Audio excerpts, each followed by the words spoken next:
This is the Kpop Cast. This week we're bringing you the best scenes and ideas in K-short film. I'm your host, Stephanie.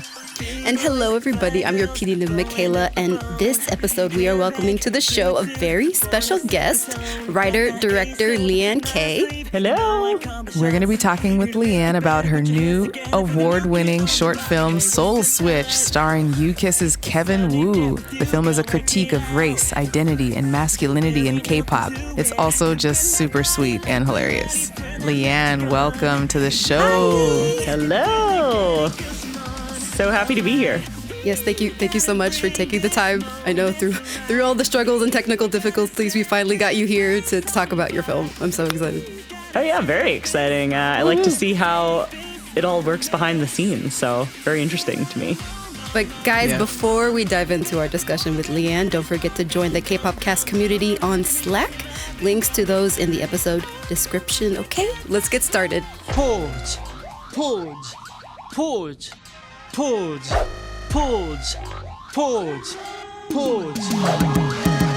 sexy, glow up. You're the CEO, grow up. You sexy, glow up. You're the boss man, grow up.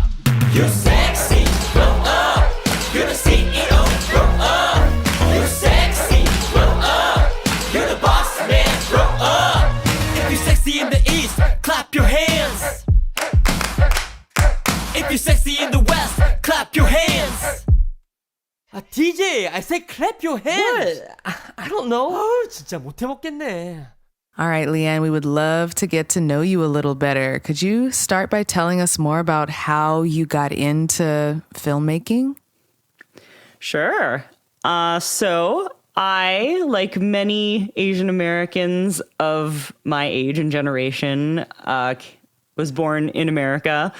My parents immigrated from Singapore, actually, and, had that basic childhood where they were like, go do something secure and stable. And my sister disappointed them first. I always like to say she is the one that decided to become a rock star.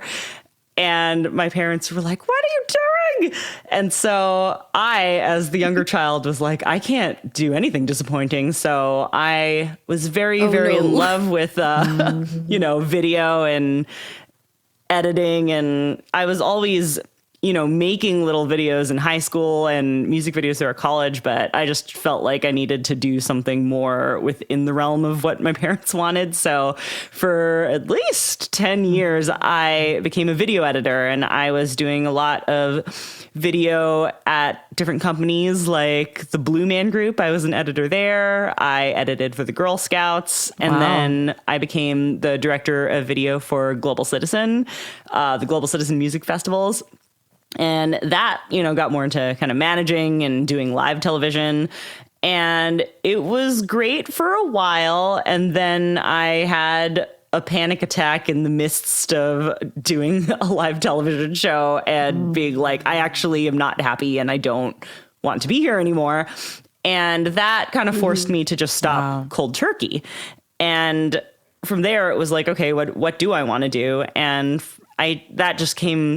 from that came this thought, I just would really love to make a film. And, if it doesn't work out, then I'll go back to whatever corporate job. I'll always have, video editing to fall back on. But I just want to try it and see.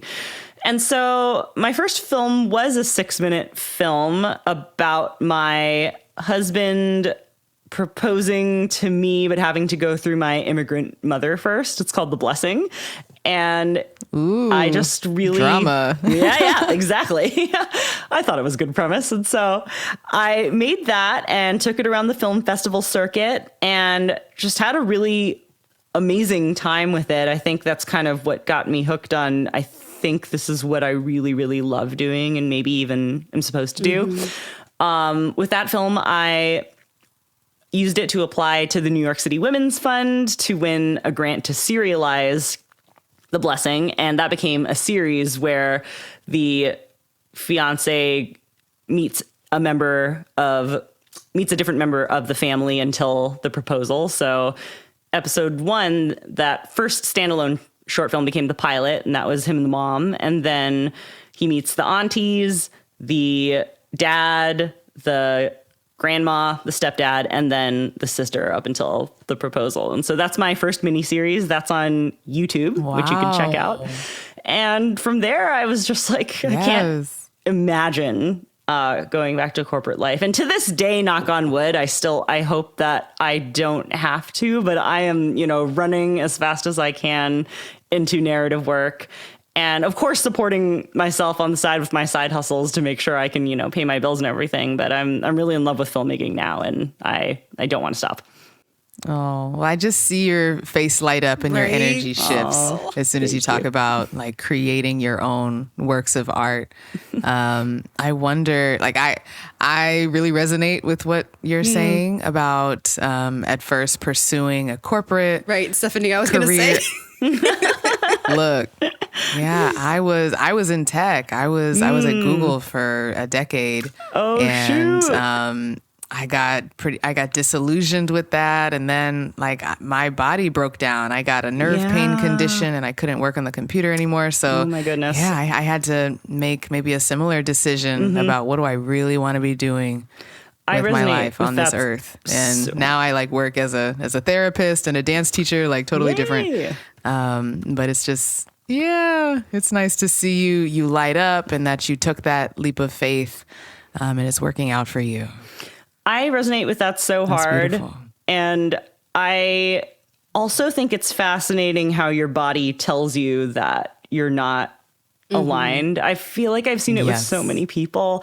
And at the time, I was having like serious health issues and I didn't know what it was. And I was going to the doctor because I did have great health insurance, but not great health at the time. And I just couldn't figure it out until I did. There's always like smaller signs leading up to it as well. But yeah, we're told to go to the doctor and just get a drug for this and a diagnosis for this. And we don't get the chance to connect all those dots, really listen, because the body is so wise and is trying to tell us something big.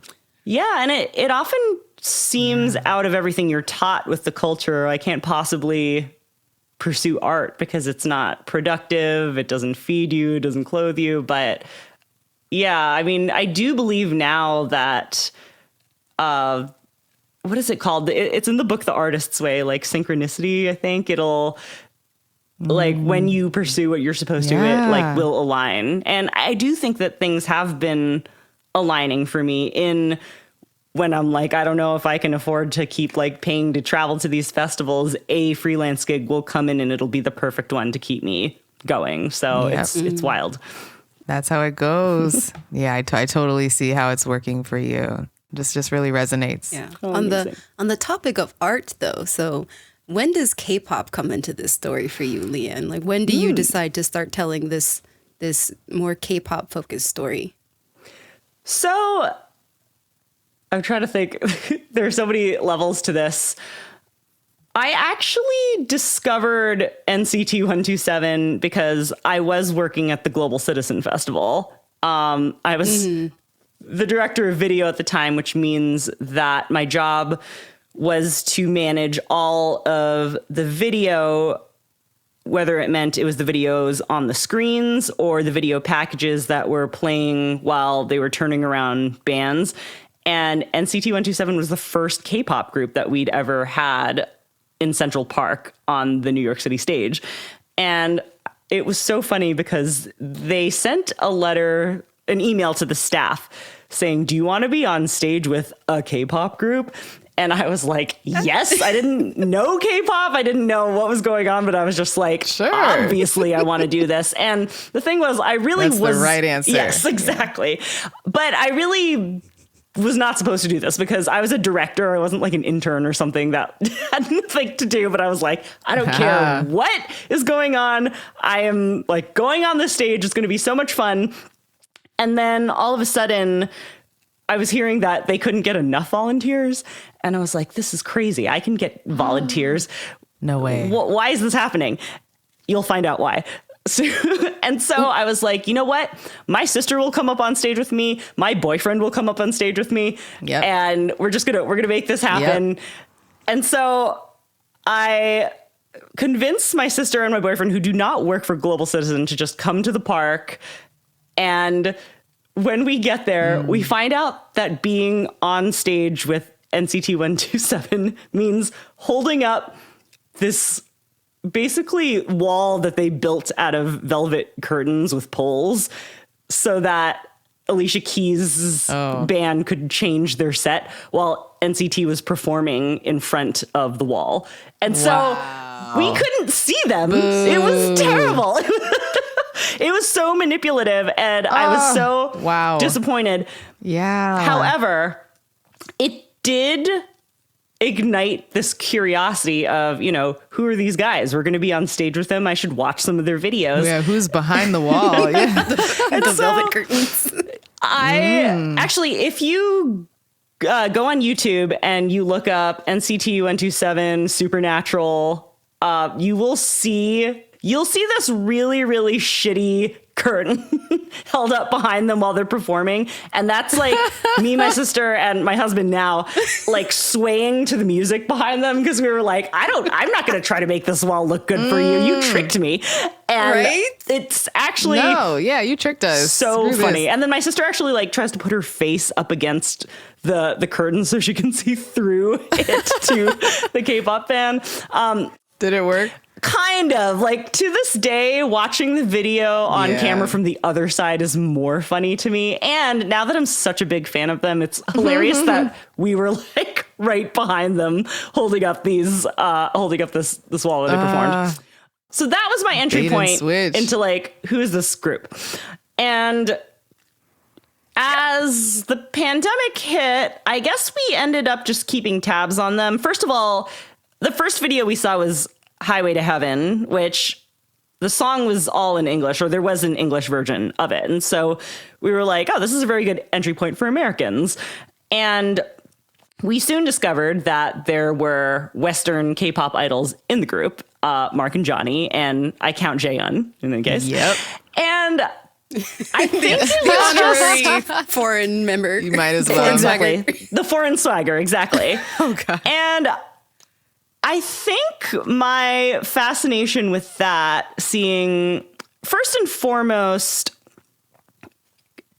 Asian men, as we know in America, have been largely desexualized and discriminated against. Yes. And so seeing these guys, or K-pop idols in general, just have so much swagger and confidence when they're performing, seeing these sexy music videos, seeing just like a completely different image than I'd ever seen of Asians on screen, I was immediately drawn into it. And I was like, I can't believe this. Could I be famous over there? And my sister, who is a musician and a performer and a comedian, she's really struggled, in her time being an indie artist and, having that, really feeling that racism from American labels and the general public. And even though there has been somewhat of a diversity turn lately, it's still quite difficult and there's still serious gatekeepers. So to see Asians on that level, especially in music. Yeah. Absolutely. In music. And I can even talk about how I've felt it a lot in film as well. So I think when I started getting a little baby crush on Mark, I was like, this is strange because I don't know how he would be. Great choice. Yes, I mean, now I have no shame. I'm like, absolutely. I have no, or I was wondering, how would he be received in American high school? Especially because, once you start looking through the YouTube videos, you see them when they're glammed out and you're like, yes, swag, serve, they know how to put on the face. But then when they're just like hanging out or at rehearsal or doing kind of cute like videos without their makeup or their clothes, you're like, oh, these are just like boys, that are just. Oh, that's how they get you. That's how they get you. Those videos. Those videos. And so seeing them lock in and out of the adolescent boy to the pop star, I was like, this is a Switch movie. This is absolutely something I'd love to see. And it kind of did start with Mark, thinking about him in an American high school in a really whitewashed town, and what would his confidence be like if he hadn't moved to Korea. And so I just started writing it from there with really him or Johnny or Jaehyun in mind. And then, I finished an entire draft of the screenplay and was like, this is great. I'm ready to send it to my manager. And I think we actually did send it out to a couple places. But then I went and saw Kpop the musical, and and I spied a certain Kevinwoo, not even as the lead, impossible to miss, which was so funny about the musical, because the lead protagonist, that the story that they follow is this half Asian, half white guy and then Kevin is kind of the antagonist. But I was like, look at his face, look at his dancing, look at his singing. What is going on? Yeah. I just knew he was an idol. Look at him. Yeah. And I looked at the program. I was like, oh yeah, he is an idol, obviously. And then I actually had a friend, Kathy Ong, who was in Kpop the musical, the workshop version. So she knew all of the cast members. And I think I was just telling her about Seoul Switch. She was supposed to be in my first movie. That's how I'm sorry. Kathy was in my miniseries, The Blessing. She was in episode 5, where she's she's a Girl Scout and she's an interpreter for the grandma character. But Kathy got me Kevin's email. I hope the story makes sense. Please have me run it back if it doesn't, dear editor. But, yeah, we're following. Mm-hmm. Kathy got me Kevin's email. And so I just took a stab, which has been a lot of this process, just taking a shot in the dark and saying, maybe it'll work out. And I sent Kevin the pitch deck, which had Mark Lee all over it. And it's funny because I photoshopped different different images of Mark as, just a boy in sweats and his glasses, and then him with, purple hair and makeup and stuff. And I was like, hey, I wrote this thing. Do you have, any thoughts? Would you want to chat about it? Do you have any interest in this concept? And he was like, yeah, this sounds awesome. Yeah, he emailed me back really quick. Yay. And was like, this sounds awesome. I'd love to read the screenplay. And I was like, cool. And, being in the film industry, when you send people a screenplay, it's 120 pages a lot of the time. And people say they want to read it and they just never get back to you because it's too heavy of a lift. But I think Kevin read it within a week and was like, I read it. I loved it. Let's chat about it. And I was like, oh my God. The other thing too is, in my writers group, I have a friend who is a huge K-pop fan and knows even much more than I do, because I started getting into it 4th gen, but she knows everybody. And she was like, I used to watch Kevin on After School Club, and I can't believe you're speaking to him. This is insane. Yep. Right. So I was like, wow, it is pretty crazy. Yeah, we're going to Zoom next week. And she's like, what? And so our first Zoom was, we just really hit it off. And I was really, really impressed by how down to earth he was. And I don't know, he was just so nice. And he was, I think the first thing he seems like it. He is, I think the first thing he said to me was how did you write my life story? You're not even Korean, are you? And I was like, yeah, it was just a lot of, hours on the internet observing, once again, NCT 127. Right. And he was like, okay. And then that's saying something. Granted, the screenplay has changed a lot from the first time he read it, because from there we really did form a friendship, and I got to ask him a lot of the questions that I think we all have about what's it really like to be an idol. And, at first when I first met him, he wasn't just going to spill all of the, stuff that you keep very close to the vest immediately. But after a while, I feel like I got a really beautiful arc to both characters in the screenplay, with him being vulnerable and thinking about his own experiences in a way that he hadn't. He says that, I was asking him questions that he hadn't asked himself. And I hope I wasn't being too nosy or digging too deep. But he's also is very great with boundaries and is like, if he doesn't want to answer something, I don't think we've even reached a point where he's like, I don't want to answer that. But, I can tell. Yeah, he's like, I'm an open book. I mean, truly, I think he is one of the bravest and most outspoken idols about reflecting about his time and how he thinks that maybe kids should know a little bit more of what they're signing up for. And especially getting into the 10-year contract that he signed and how, did you guys know this, that he was the one that had to sue to shorten it to 7 years? And the reason that it is shortened was because of him. I didn't know. No. Yeah. It's pretty wild. What? Wow, Kevin. Yeah. It's brave and challenging. Yeah, Michaela, would it be a good time for us to hear from Yeah, Kevin? because that is Perhaps? something that did come up. Unfortunately, Kevin is a very busy celebrity, and he couldn't join us for this call. But I did get a chance to attend his Beyond the Lights panel at KCON. I got to chat with him a little bit. And he did kind of share this similar message about like how, especially when he became an independent artist, how it wasn't really until he left Korea and went to LA that he was really able to find like himself and like who he was individually. But when I came out to LA, it was just like a really refreshing experience. It was very liberating because I don't have to encounter like fans everywhere. Like in Japan and Korea, like everywhere I go, it's cut.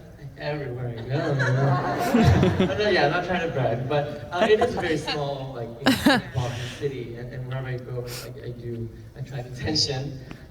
Even though I just feel like I had it, because idols are kind of everywhere. So. But it was like a breath of fresh air when I came to LA because, like, no one cared what I did, no one cared how I dressed, and like, I feel like having those experiences really kind of shaped me. And kind of gave me that freedom to express myself and explore, who I am. Not only just like music, but like my personality and who I want to hang out with. And so I feel like I've grown a lot in these past few years. But during the idol years, yes, it was very hard to balance that star like idol life versus my personal life. Aww. Yeah, any thoughts in response to Kevin's comments, Liann? Well, it's so funny because we always talk about how this project, we were brought together by destiny or fate, because it does seem, it's certainly a match made in heaven on my end that I could even find like the Korean American idol that's a great actor and available and bilingual and everything to be in this role. But also there are a lot of K-pop projects that have been trying to get the green light. However, there's not often a lot of nuance, and a lot of times Americans try to exoticize Korea, or make it funny, or not really look at the character of the idol and give that depth. And so that's something that we both really wanted to bring to this project. You down to name some names of some Okay, I mean, I'll shows or projects? You don't have to. I can name it. I'll say, I loved Joyride. Yeah. I thought that it was really, really fun, really great. It was so fun to see, Asian American women just being ratchet and doing that Judd Apatow thing. But the K-pop sequence, it's kind of a joke, right? It's like, we're K-pop idols and that's how we're going to get on the plane. And so it's not digging into the nuance of, what is it to be a K-pop idol?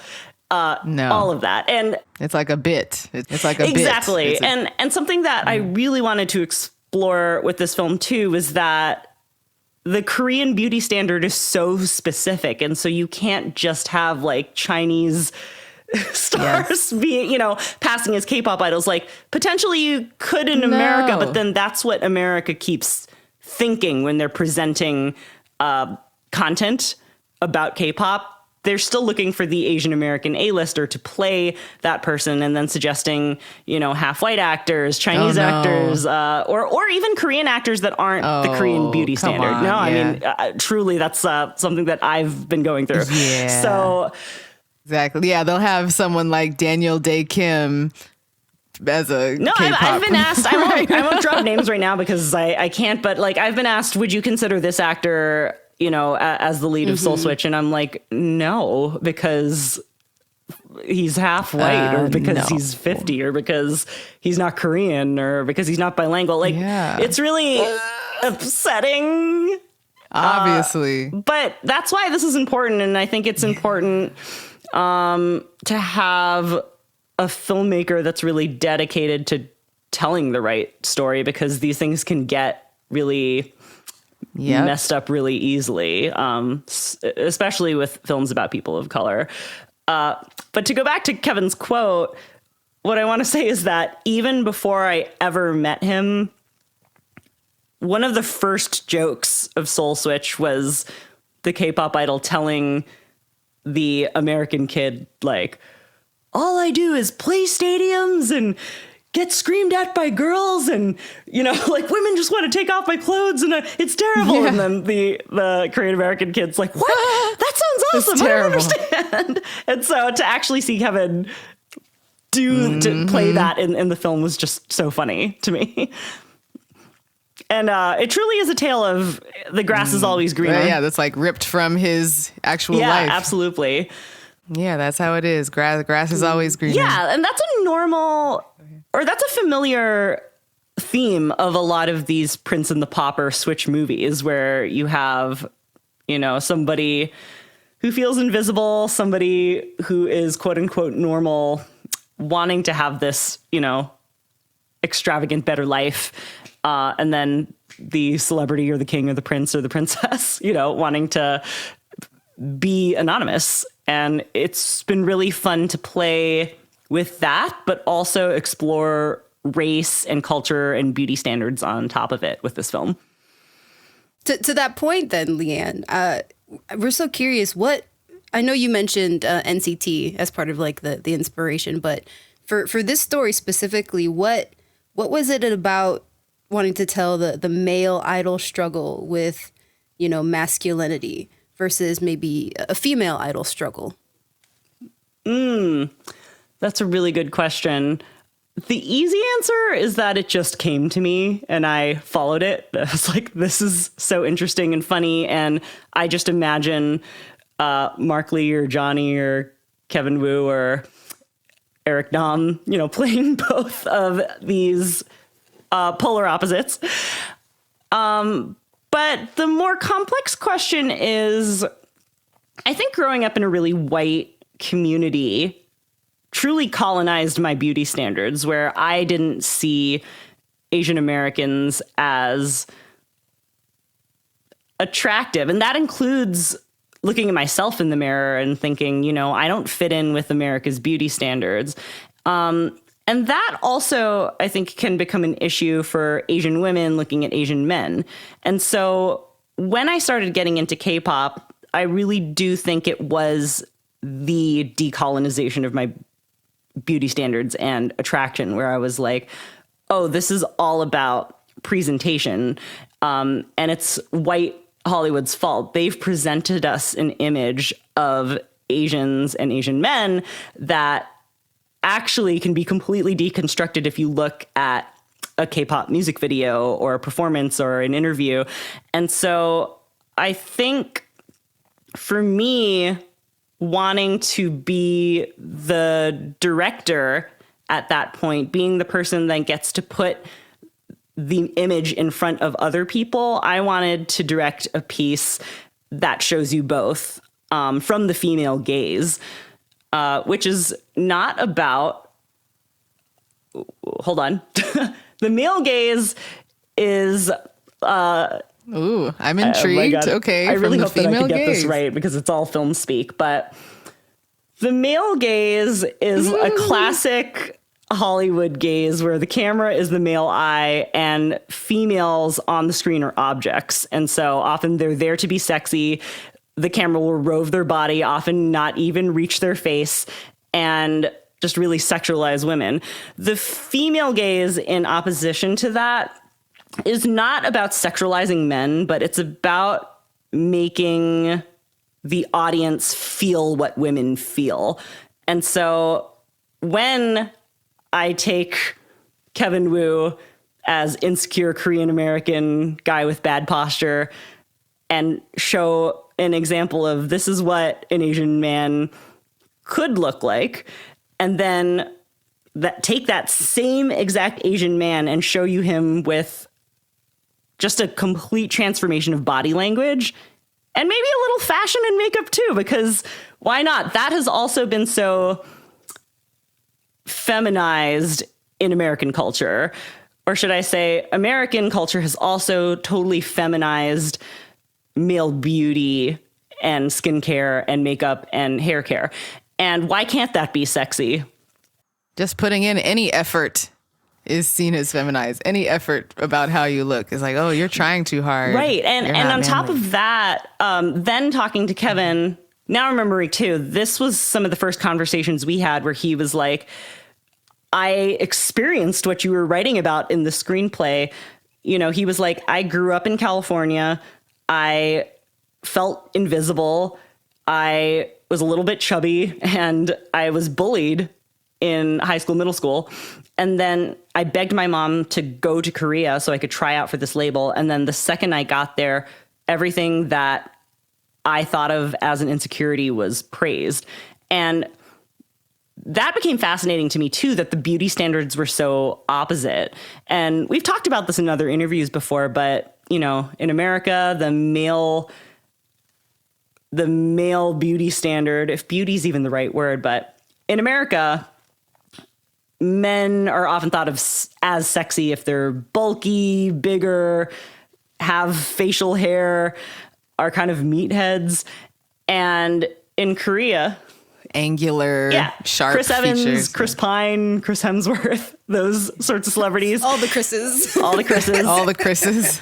And in Korea, it's like not a speck of facial hair. Don't you dare. Or at least in the K-pop industry. Oh no. I've never seen such a thing. And having a bit of a softer beauty, with makeup being okay, with being pretty being okay, and having a slimmer body, not being, you know, a brick. Yeah, mostly slimmer, right. I think, at least on my journey, that has helped me see how arbitrary beauty standards are, if they can be broken down so easily across cultures. And I think that's why I wanted to tell the story as a female filmmaker about a male switch. But that being said, I would very happily write the female switch story next if the sequel, you know, I got to get the male movie made first, but then if the sequel is available, then I have a lot of thoughts on that too. Right. Okay, we'll look forward to that possibly. That makes total sense.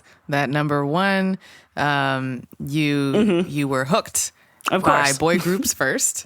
And so that's just like who you were into. And I mean, yeah, no one can deny that. And that even though you're telling a story starring a male K-pop idol, it's from the female gaze, and it's about women being attracted to or desiring, and like what are the dynamics You there. got it. So, Thank you for yeah, summarizing that. I guess a follow-up open-ended question to that is, we're talking about beauty standards and how it's all arbitrary anyway. I wonder, in your eyes, what might be the ideal future for, Asian men, Asian American men, and their expressions of masculinity? Where do you think we're headed, or like what do you want to see? Absolutely. I think that Gen Z is honestly already on the right track and way ahead of us as usual. I think that the really rigid binary that our generation has put forth between masculinity and femininity is not interesting to them. And I think they've said, no, why can't men wear jewelry and wear makeup and be into fashion? And I already see that change happening. That said, I do live in a liberal bubble. And so I do wonder about how it is, in other parts of the country. I'm actually about to go to Indiana for the Riverbend Film Festival, where there's going to be a Kpop Indiana group there to greet me. So I'm really excited to meet them. You're saying maybe a goal could be to dissolve the binary between the like extreme masculine or extreme feminine presentation in the future, kind of like what Gen Z is doing. Yeah. And even more so than dissolve the binary, I think it might also be dissolving the standard, because I think for so long, yes, or even if I'll just take it back to the early aughts, the standard was very much, Britney Spears, Christina Aguilera, Jessica Simpson, and, for the male side, the Backstreet Boys and NSYNC. And it was a very narrow, white, type of person that everybody thought was attractive. But we were being fed that is the thing. And really what people are attracted to is all over the place. And one of the greatest things that can happen is when you have a group of girlfriends and you're all into different guys, and you don't think your girl's boyfriend is attractive, and that's cool. And he doesn't think you're attractive because you're not his type. And I think that everyone would be so much happier if they could admit what their types are, if their brains aren't, completely brainwashed, because we have to free ourselves first. And then, not take it so personally too when someone's not into you, because truly it's all over the place. Wow. I just feel so much spaciousness, ease, options, choice. That sounds like an ideal future to me. Yeah. So, Liann, on that topic of like how I really want to know how the film has been received in Asia, because I know that you have went to the Short Shorts Film Festival in Tokyo. Yes. And so I'm really curious about the differences that you've seen with, the themes that you talk about in your film, the differences versus like how the Western audiences have been receiving it so far versus the Asian or the Japanese audiences that have seen it so far. It's really crazy to go to the other side of the world where Asians are the majority and really think about racism and privilege in a completely different way. On one hand, Kevin is always telling me our film is very American and the jokes are American, and that has been really lovely across America when we play it for Asian Americans. The laughter is real because we recognize ourselves in, so one of the jokes is that when they look at each other in the mirror and realize that they're identical, one of them says, damn it, are they just doing the you all look the same shit even here? And, that's a joke. Yeah, you all look same. That's a joke that references something that Asian Americans hear all the time in America. They can't tell us apart. But to go to Asia... Wasn't there, like, in the early 2000s, wasn't there, like, alllooksame.com? And you could take that quiz and try to identify Asian faces from different countries. Do you remember that? I have not heard of this. I'm not surprised it existed. What I will also say is that there once was a website where you could upload your photo and then it would tell you what your celebrity doppelganger was. And I got Lucy Liu because who else, was there, even is there? Yeah, so they have a database of like 5 celebrities. Yeah, exactly. So, going to Asia where, I also want to say, so K-pop was the beginning of me realizing that it would be laughable to confuse a Chinese person with a Korean person in Asia. And that's a wild thing to say, but being in America, there weren't very many of us and people couldn't tell us apart.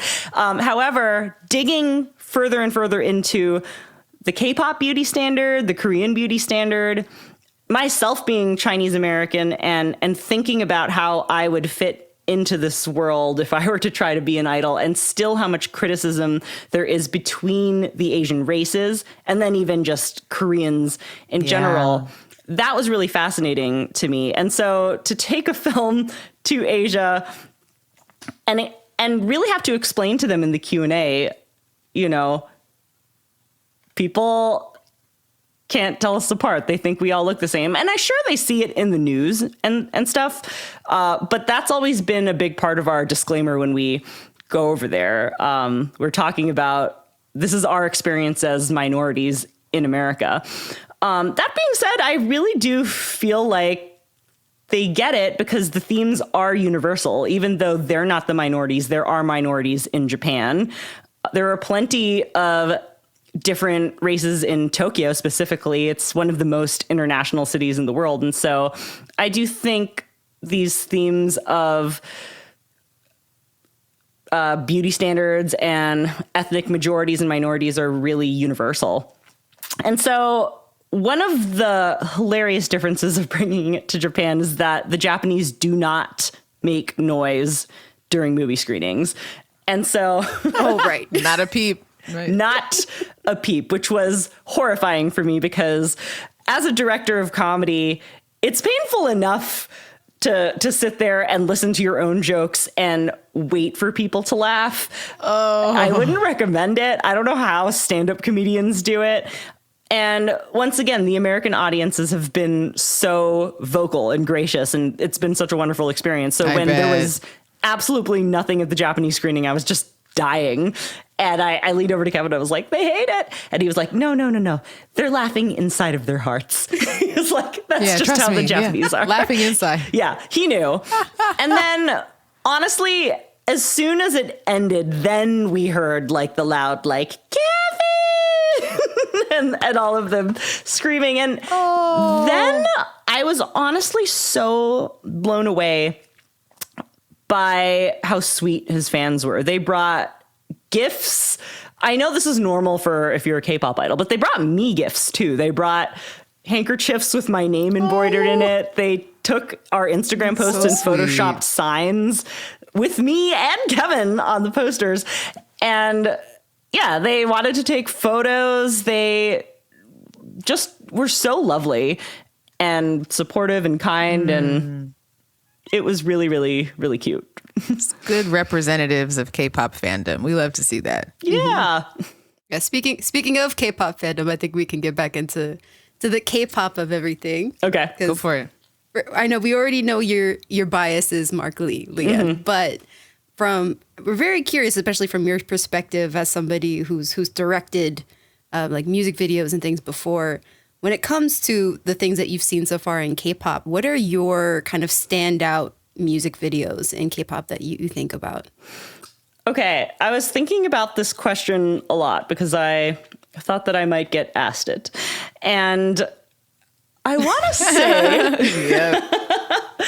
I want to first and foremost say that my favorite thing to watch is actually the dance rehearsal because Oh my God, yes. Yeah.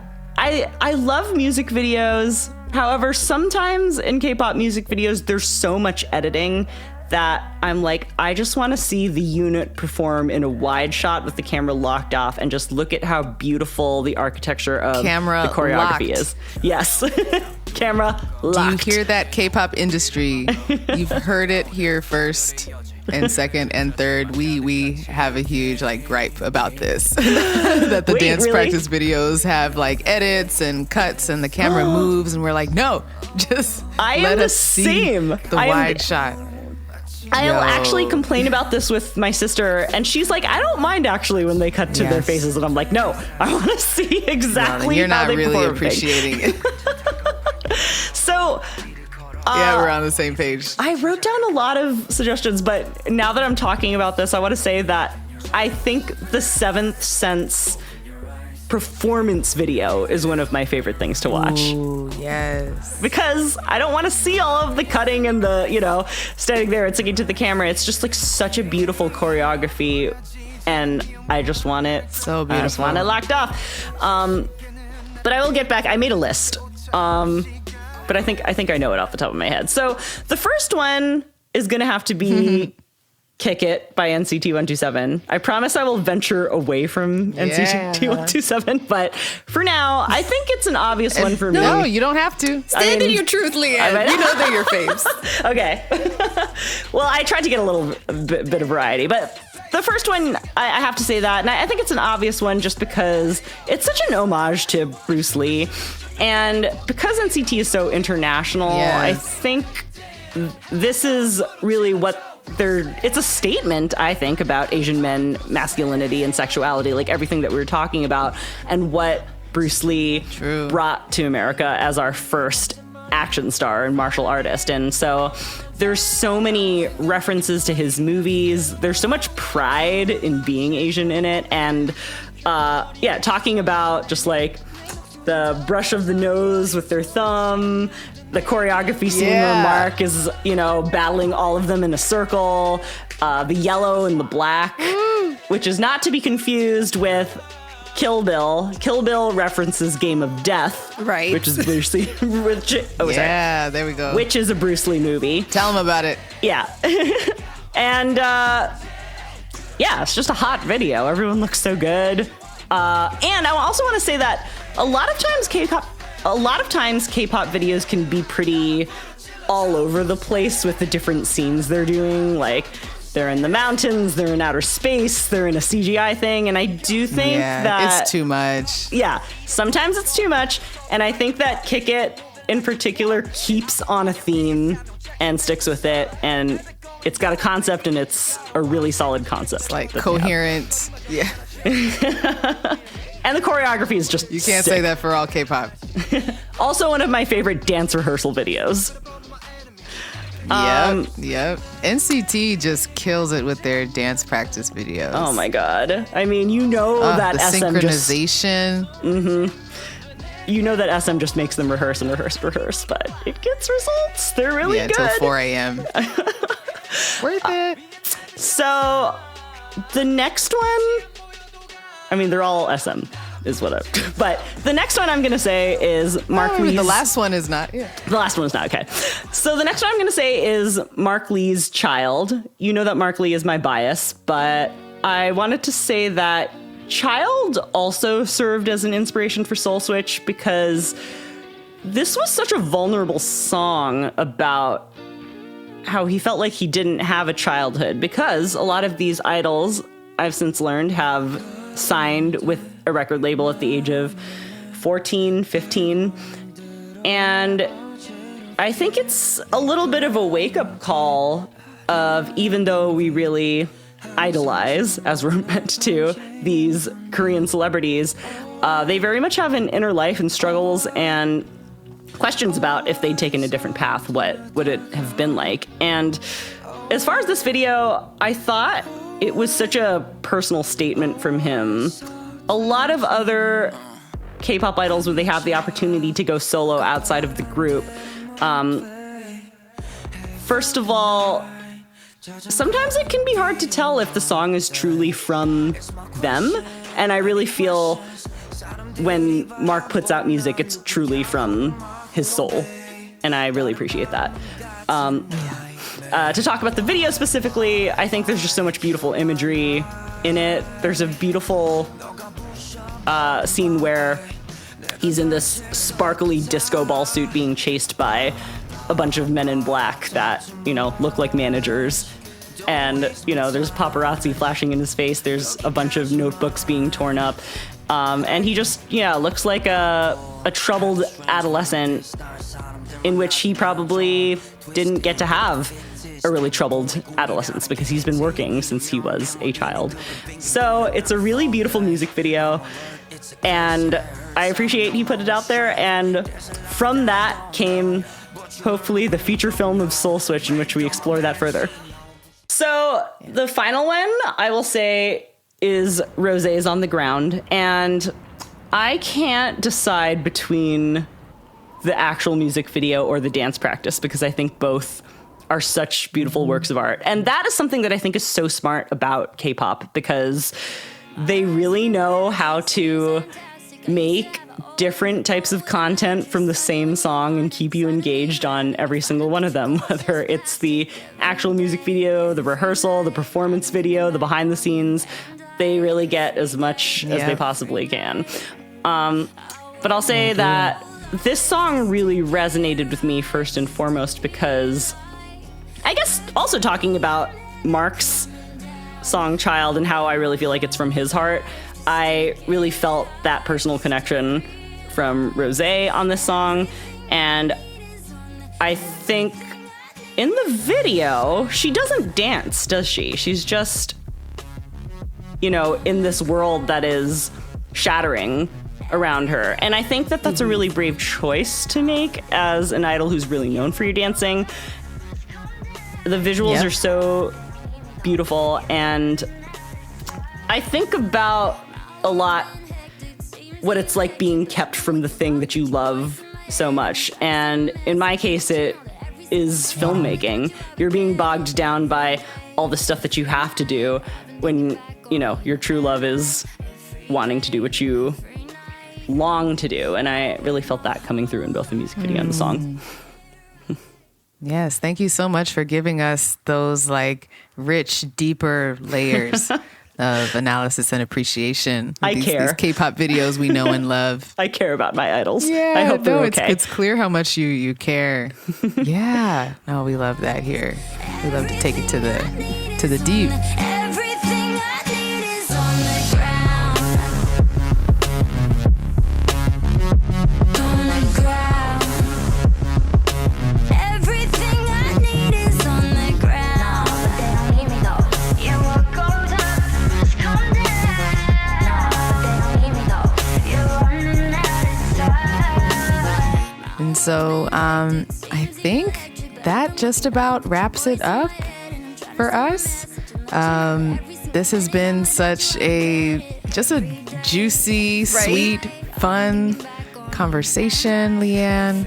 And, you know, to finish off for our listeners, we were wondering, so Seoul Switch is making the rounds in the festival circuit. How could people follow along with you and the film?